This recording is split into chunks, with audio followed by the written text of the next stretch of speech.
ইলিশ নাকি বাংলাদেশের জাতীয় মাছ। ইলিশ কিভাবে বাংলাদেশের জাতীয় মাছ হয়? ইলিশ তো একটা রাজনৈতিক মাছ।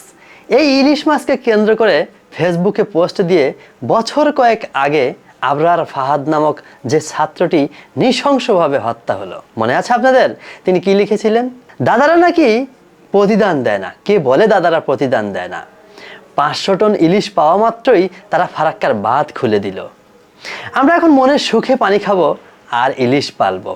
শুধুমাত্র এই ফেসবুক পোস্ট দেওয়ার কারণে তাকে জীবন দিতে হয়েছে। আবার এই ইলিশ মাছ নেই ডক্টর আসিফ নজরুল, বর্তমানে আমাদের অন্তর্বর্তীকালীন সরকারের উপদেষ্টা, তিনি কি পোস্ট দিয়েছিলেন মনে আছে? আচ্ছা, এই অন্তর্বর্তীকালীন সরকার গঠন করার পরেও এই উপদেষ্টাগণ কি বলেছিল মনে আছে? তারা বলেছিল আগে বাঙালিরা মাছ খাবে, তারপর ইলিশ বিদেশে রপ্তানি হবে। আমাদের দেশে মানুষ কি আদৌ ইলিশ মাছ খেতে পারে? যারা বছরে একটা দিন যে মাছ ছুঁয়ে দেখতেও পারে না, সেই মাছ কিভাবে এদেশের জাতীয় মাছ হয়? এটা তো আসলে একটা রাজনৈতিক মাছ। এই মাছটাকে কেন্দ্র করে কত রকম রাজনীতি করে। বাংলাদেশের অধিবাসীদের, এই বাঙালিদের যে বলা হয় মাছে ভাতে বাঙালি, আমার তো মনে হয় না। আমার মনে হয় এদেশের বাঙালিরা শাকে ভাতে বাঙালি। আমাদের আজকের আলোচনার মূল বিষয়বস্তু রাজনৈতিক মাছ ইলিশ নিয়ে নয়, এই ইলিশের বিপণন নিয়ে। আজকে আপনারা দেখবেন ফেসবুকে স্ক্রল করলেই ইলিশের বাড়ি চাঁদপুর, ইলিশের বাজার, বিভিন্ন নামে নিত্য নতুন ফেসবুক পেজ চালু হয়েছে। সেখানে রকমারি বিজ্ঞাপন দেখানো হচ্ছে, কিভাবে ইলিশ মাছ প্যাকিং করা হচ্ছে, কিভাবে ইলিশ মাছ বিক্রি হচ্ছে না, পড়ে পড়ে আছে, আপনাদেরকে বিভিন্ন অফারে তারা স্বল্প মূল্যে দিয়ে দিচ্ছে।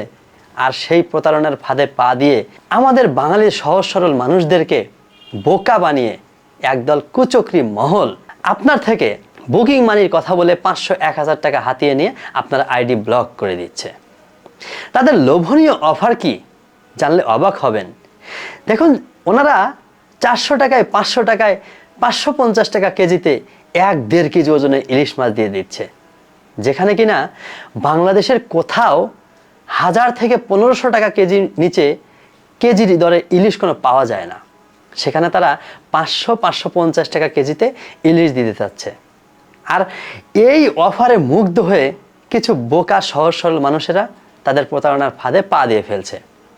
আপনারা লক্ষ্য করলে দেখবেন যে তাদের ফেসবুক পেজের ফলোয়ার এই 20, 50, 100, 200 বা 1-2 হাজার, এর বেশি নয়। এরা কোনো কমার্শিয়াল পেজ থেকে এই ভিডিওগুলো চালু করে না, এই বিজ্ঞাপনগুলো ছড়ায় না। তারা নতুন পেজ ওপেন করে কিছু টাকা খরচা করে ফেসবুক থেকে বুস্টিংয়ের মাধ্যমে এই ভিডিওগুলো আপনাদের সামনে দিচ্ছে।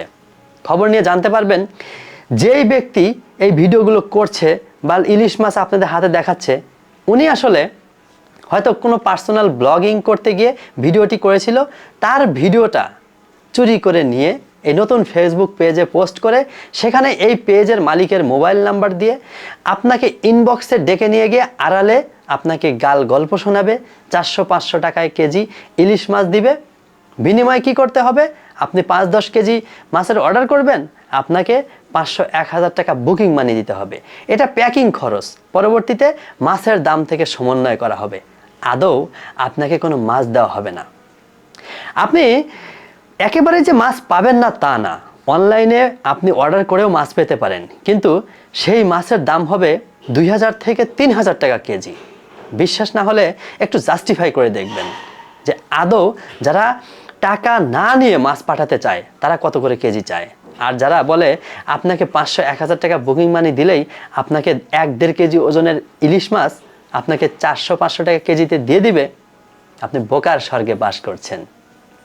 এই দেশে শুধু ইলিশ মাছ নিয়ে রাজনীতিই হয় না, এই দেশে ইলিশ মাছকে কেন্দ্র করে বিভিন্ন রকম প্রতারক চক্র আছে, তারা নিজেদের স্বার্থ হাসিলে লেগে আছে। সতর্ক হন, সাবধান হন, ভিডিওটি ছড়িয়ে দিন, নিজে সতর্ক হন এবং সবাইকে সতর্ক করুন। আসসালামু আলাইকুম।